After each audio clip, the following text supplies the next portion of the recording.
your hands in the air. George is a freelance illustrator who credits street art as being one of his biggest influences. You always kind of notice pieces around the city, especially when I was younger. There was a Kid Acne piece and pieces from another street artist called Phlegm. And I suppose just seeing big works outdoors that kind of aren't supposed to be there, but then they eventually become part of that area, kind of like really appealed to me. How does this differ to graffiti? You can kind of like trace graffiti back to being a means of expression. Some people say it was like a way of taking back the streets, whereas street art also kind of has that same implementation of creating an artwork that's kind of for public viewing, but it's not really sanctioned by anyone. Both street art and graffiti are considered illegal, and you will be persecuted if you're caught. In fact, last year in Sheffield, a 41-year-old graffiti vandal was jailed for 18 months for causing more than £90,000 worth of damage to the rail network. Graffiti does have a negative connotation, and it often involves tagging, which is a way of signing your name anonymously. Who are the typical people who partake in this? The majority of graffiti was done by your youths. That's the low-level stuff, the scratching the names in the shelters and stuff like that. We had a party of 4 arrested last year doing some graffiti, and they were in their early 20s. The serious graffiti artist that we've been talking about, the one in 2009, he was in his 40s. He also had a political agenda. I'm currently in Sheffield city centre, and as you can see to my left, this area is covered in graffiti and street art. Sheffield City Council's view has always been that graffiti should not appear on any public property. This is illegal, and offenders will be prosecuted and can face up to 5 years in prison. If, however, the graffiti appears on private property and the owner has given their consent for this to happen, then no prosecution is necessary, unless, of course, the material is deemed to be inappropriate.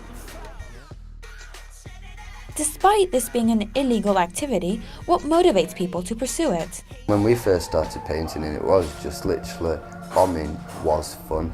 I mean, you go out with a couple of mates with paint in your bag and you just go tagging things because it was just a thrill of it. We've heard why people may partake in it, but what is it actually like to do it? But there were times on the train lines where you get a train go by, and then if you got seen on the train lines and you could clock that you've been spotted on train lines, then what you'd have to wait for is a 2-carriage train car coming along really slowly. That only ever happened to me once, but then we ended up having to dive down a gravel bank. We slid down it. Have they seen him? Just watching this train go very slowly by with lights over the top.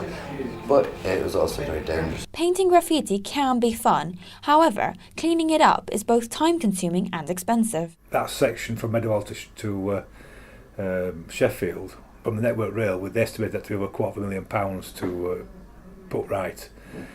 And it's not just the paint material that he's doing. The staff, obviously, work staff is to do it. Because of the dangers of on the rail network, you can't just have trains whizzing past at the normal line speeds whilst they're working on the infrastructure. They have to either stop them altogether or put cautions on. Not only are there material costs, but it even costs people's lives. When they go line side, as we would call it, they put themselves in danger because we need to be a certain distance from a moving train. So even to be down there doing that, they've trespassed on the railway. It also has a detrimental effect on the city's landscape. It obviously spoils the buildings and it makes the place look a mess. But if you turn to the left, and there's fine art there, that's more acceptable. But this just totally spoils it. The things like this, the graffiti in the car parks and stuff, is really good. I think it's quite obviously really artistic. It looks really good. I think sometimes the stuff on the walls, I don't really like that much. I think it looks a bit rough.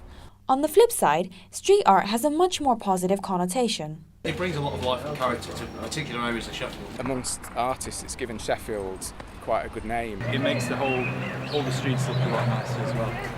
Sheffield has been a hotspot for street art for years, with many iconic pieces. This then begs the question of whether street art should be considered different to graffiti in the eyes of the law. Sara Mihaidli, Sheffield Just News.